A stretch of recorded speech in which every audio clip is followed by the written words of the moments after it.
Hello, everyone. Thank you for tuning in. I am JayLee. This is JLeesCorner. This is a review for the Real Housewives of Atlanta, Season 7, Season 13, Episode 3. Okay, first things first, if you have not done so already, please make sure to subscribe to my channel to become a whole JayBird, and all that goodness and stuff, okay? You can also like this video, comment in the comment section, share it on your social media by your little share button. You can also follow me on IG and Twitter at J_Lees_Corner. The link is in the description box below each and every video. And also remember to relax, to relate, to release, okay? To center yourself and anyone around you. And always breathe it on in and breathe it on out, to inhale and to exhale, because sometimes we forget to breathe. So Porsha's protesting. Okay, we still want justice for Breonna Taylor and everybody else who lost in 2020 or in 2019 and everything, okay? So she was protesting in Kentucky. They're walking across the bridge. They walked like one point to the other point, and they brought up how it was like the March on Selma back in 1965 that her grandfather participated in. You know, they called that Bloody Sunday because the cops who were there in 1965 was like beating up people, okay? And, you know, when they were walking in Kentucky, you know, in 2020, there was a big, huge cop presence. They were arresting people, but luckily it wasn't as bad as it was in Selma back in 1965. Porsha was arrested again. Okay, she was arrested and later released, and this happened in August 2020. So we then see they at Drew's house. Okay, Drew is at house with that husband of hers. Drew's husband and her mama is gonna be a problem for Drew. Okay, they in the house and it's just tension in the air. Drew was making light skin pancakes. I don't like my pancakes that light. I need some darkness to my pancake. Like, I don't need them looking burnt, but they at least need to be into like a golden brown. Them things was like, they were light skinned. It was real light. It was weird. I'm like, are they done? Is the batter, is it not batter anymore? It looked like this. It looked like it might have still been batter or whatnot. Okay, anyway, so her and Brian walking around like ain't nothing happened. Like they was not just fussing and arguing at their anniversary dinner about him leaving for 3 days, talking about he was in Tampa. He's a damn lie. Okay, anyway, the mama there, and the mama practicing her sermon for service and whatnot. I'm like, why she can't practice by herself? Like, why do she need the kids and Ralph and Drew there for her to practice her sermon for church? I'm looking like, girl, I don't know. And her thing was, you know, bind your tongue or bite your tongue. It was something. It was like, be quiet. Okay, sometimes you need to be quiet and listen to whoever else has opinions and whatnot, okay? And I'm like, what's going on here?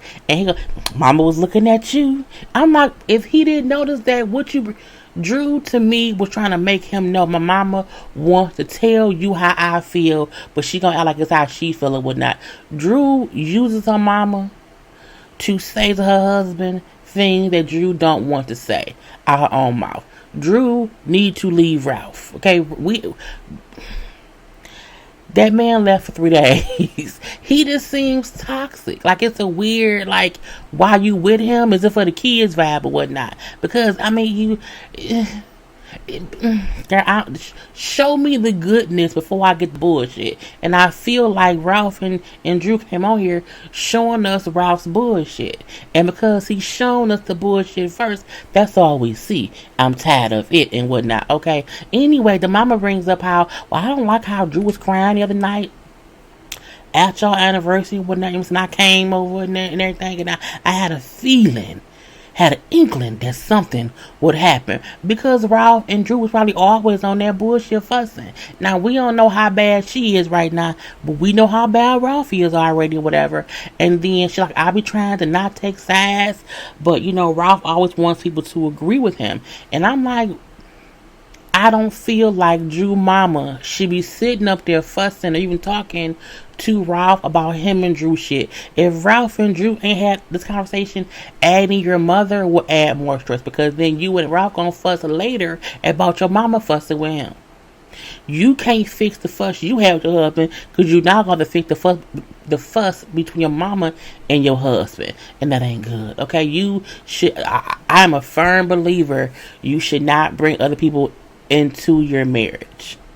Good, bad, or indifference. Okay, because when you do that, their opinions start to matter in your marriage, because you're then either having to defend their opinion or, not defend their opinion, and it causes fussing with your spouse. Okay. But Drew allows her mama an opinion in her marriage, and that's not going to be good. But again, Ralph ain't shit. We going to leave that being whatnot. And Drew feel like Ralph, needs to sometimes understand that he's not perfect or whatever, and he needs to listen to people.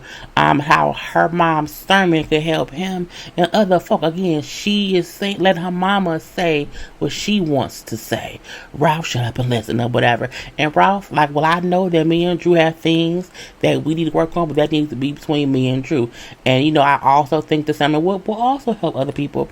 And he's right, but Drew was he left for 3 days. Not to mention how much of an asshole he acts later in this episode. I'm going to leave that be. Kenya and Latoya is at Kenya's house. I see why Latoya did not get a peach. I see why she's a friend of the show. I do not see her getting a peach in the future. She reminds me of an even younger, more aggravating Marlo. When Marlo first came around and how aggravating she was, like just poking the bear, poking people and whatnot, that's what Latoya doing, but she's doing it to get attention.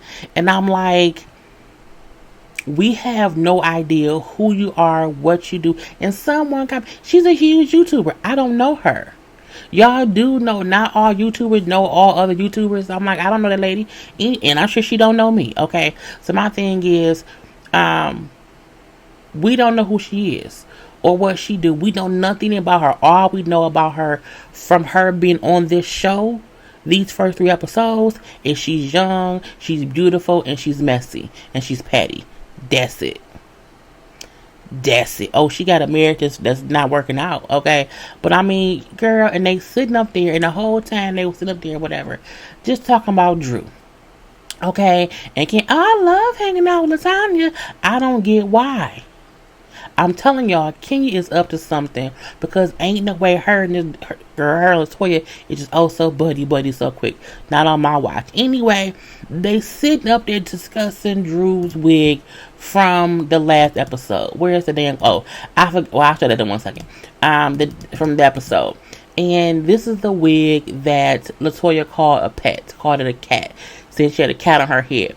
That's not a cat. It's just a wig with a lot of hair, and that's the texture and the nature of that hair. It did not look bad. I mean, I don't like anybody who have those made up baby edges or whatever, but Latoya has baby edges and braids. So I feel like Latoya was just fucking with Drew for no reason. And they sit up there and I can't believe it. Oh my God. The wig is called, Drew Isha. Who's been in the Kenya ass? Who's too old to be engaging in this bullshit? How can anyone be in the industry that long and have a bad wig? How can anybody that beautiful have a fucked up marriage? Kenya like throwing stones and forgetting her house ain't clean. We can see through them. We can see through your shit, girl. You can't act as if she had a bad wig, and that means she's this or that. The wig wasn't bad. It really, even if y'all did not like it, it wasn't bad. And when Drew posted a picture of Kenya's hair and it was Kenya's hair and her with a U-part wig on, girl. Because Kenya love coming for people because she has great natural hair, cool. But Kenya, you also wear wigs, okay? And you can't be down to other people because that's the wig they chose. Go fix your fucking marriage, Kenya. Go do that, okay? Stop coming for other people over bullshit. You up there cackling at these boring ass, lame ass wig jokes with this young ass girl is stupid. It's stupid. I was like, I could not, girl. And Latoya was like, I don't even like wearing wigs, but you wearing weave right now. You wearing braids right now. That's a weave. Either way it go, you like adding hair to your head. And a lot of women wear wigs. Half the fucking cast wears wigs. What the girl?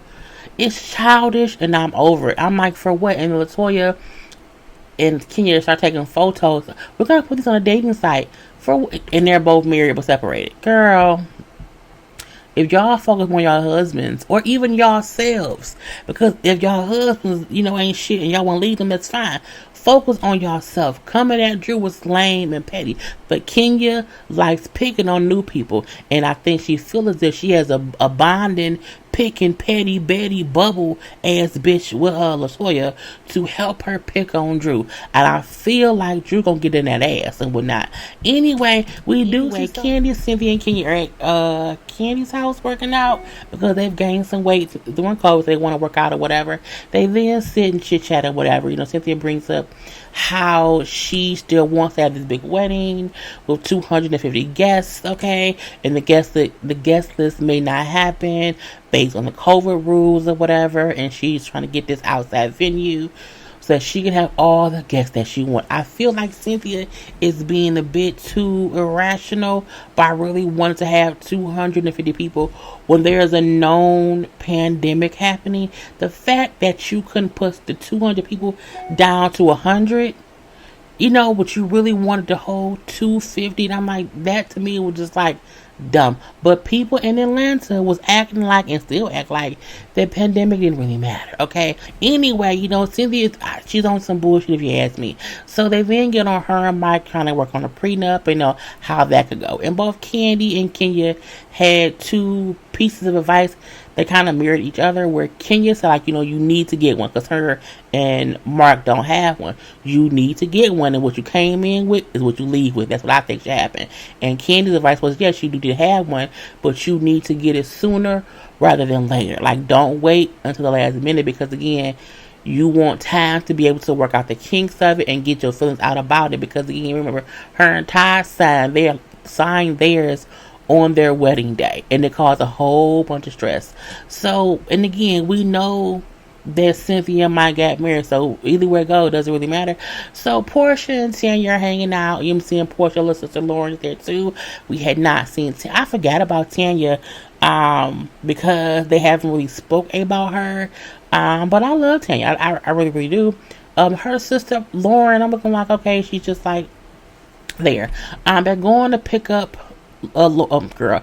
They're going to hang out at a girl named Fallon, some new girl named Fallon, who Porsha met through, I think, her husband, because Porsha goes to the husband's restaurant a lot and whatnot, and you know how they try to introduce the people.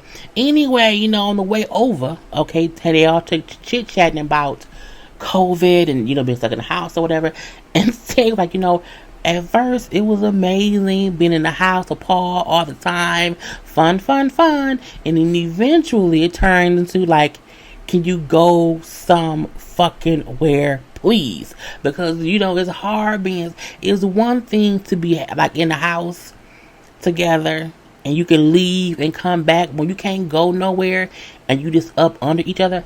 After a while, it gets really aggravating, okay? Anyway, but again, they still together, but we're going to leave that be. Porsha brings up, girl, I know, because me and Dennis broke up. So at this point in time, she says how her and Dennis broke up, how she did not like who she was while in that relationship, okay? And so she had to let that shit go, and now she's focusing on everything else going on or whatever, which is fine. I think Porsha and Dennis rushed their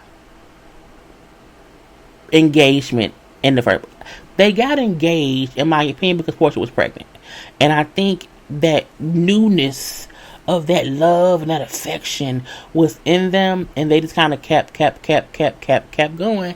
And then when she's pregnant, okay, now we pregnant, you know what I'm saying?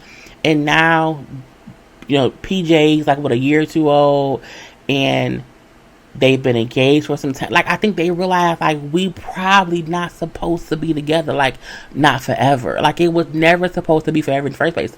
And I'm happy they didn't rush the marriage. It's one thing to rush an engagement, but once you engage, take the time to be sure that you want to be married. Because if not, you gotta get divorced. Who got time for that? Anyway, so they get to the girl house. This is Fallon. Where she at? Boom. Fallon's gorgeous. Okay, gorgeous. I also don't know what she do. This is another beautiful girl. Okay, the atmosphere was fun. You know, they were laughing and talking and doing hookah. It was weird when she used her earring to poke holes in the hookah foil. I'm like, you got that nice ass house and that rich ass husband. Y'all don't have no hole pokers besides your earrings. I'm like, girl, that's just nasty. And I'm like, in COVID, how do I know the back of your earring don't stink? Ew, that girl, that's how it spreads. Anyway, they smoked some hookah, jumped in the pool, laughed and talked or whatever. They didn't bring up, the whole social injustice stuff, everything that has happened, how tired we all were, how tired we all are with all the killings and just the police brutality, just everything that was going on at that time and is still going on now. Like, it's a lot. And, I think Tanya, one of them said how they just felt, no, they said Porsha, we are tired, but we're not helpless. Like, we can all do something to help the fight. Even if you're not out here protesting, like, on the front lines or whatever, there's still something that we can all do. It was a great little chit-chat. And then Fallon gave them little gifts when they left. I was still kind of bored, but, it was still, nice to watch and whatnot. We then see Drew and her man is moving to a new house. They moved to a new house, it's like around the corner, whatever. She's so happy. It's 9,000 square feet. So they can have their own space if they pissed off at each other or whatever. And, I'm like, what's going on? Because she's asking if they can go to the house. He said, yes, we can. And she said, well, can we put like some boxes in there already? He's like, no, we can't do that until we get the house. I'm like, wait a minute. So y'all don't have the house? So apparently, she signed like a sale agreement. Well, that don't mean anything. I'm looking like, so y'all haven't bought a house. Girl's weird because she said it's the first house that she's purchased in her whole life or whatever. But he been a whole asshole. Like, I'm saying, don't even worry about it or whatnot. You handle the packing and let me handle the business of the house. And she's asking him, well, if you telling me that me signing the sale agreement doesn't mean we had the house, because she thought because she signed that they had the house. He's like, no, it's all these other steps that goes into it. You know what I'm saying? The appraisal, the inspections, and all these things, and all that works out. We go to closing, and then we had the house. So her point was, well, can I be more involved? I'm saying, can I figure out what's going on or whatever? I'm saying, because I don't want to pack it all up or whatnot, and then we have nowhere to move. Do you think I would do that to our family? Yes, I do, Ralph. I absolutely do. I do. Because you seem shicey and whatnot, okay? He then said, can I write it all down on some paper for you? Because you're trying to insert yourself in stuff that you should not touch. I'm like, bitch, what? That's your wife. How do you not want her involved and y'all buying a house? If her name is one on it, she should be aware what the fuck is going on or whatever. And Drew, like, we're a team. Like, we are a whole ass team. He said, yeah, you pack, I handle business. I'm looking like, I don't like Ralph. I just do not. And now they fussing or whatever as they drive over to the house. And he's just an asshole. I just cannot. So Drew bring up how, you know what, I want us to get a counselor to talk to someone. Okay, so can we do that? Because I already reached out to one. And so can we do that? Oh, you did already told her or him or whatever about me. I'm like, he's a gaslighter. He gaslights arguments or whatever. He makes her question if she should be questioning him. And that's the reason I say she needs to put her mom out the house so she can actively see his bullshit for herself and then leave him. Okay? Because, girl, they are going to dissect y'all marriage this whole season. This show will definitely make them break up. And I don't think it'll be for the bad. Okay, it'll be for the better. Anyway, Mike and Cynthia go look at a venue. I don't care because they had the event. We saw it on social media. The space, to me, did not look like it could hold 250 people social distance or whatever. But they bring up how it'll be people inside and out. And Cynthia's thing is, I want a big wedding. So me and Mike and my sister Mal gonna go look at the space, and I want Mal to help me convince Mike that we should have it here because I want a big wedding. And Mike like, look, I don't care about nothing as long as we get married on our wedding date. You know what I'm saying? And we just have to figure out what the COVID protocols are at that time. And Mel is agreeing, like, yeah, we have to be sure. And Cynthia is acting butthurt because she keeps, we just have to, I want my big wedding. And I'm not, you either want to marry that man or not. If you are more worried about having the wedding than the marriage, then you are getting married for the wrong reasons.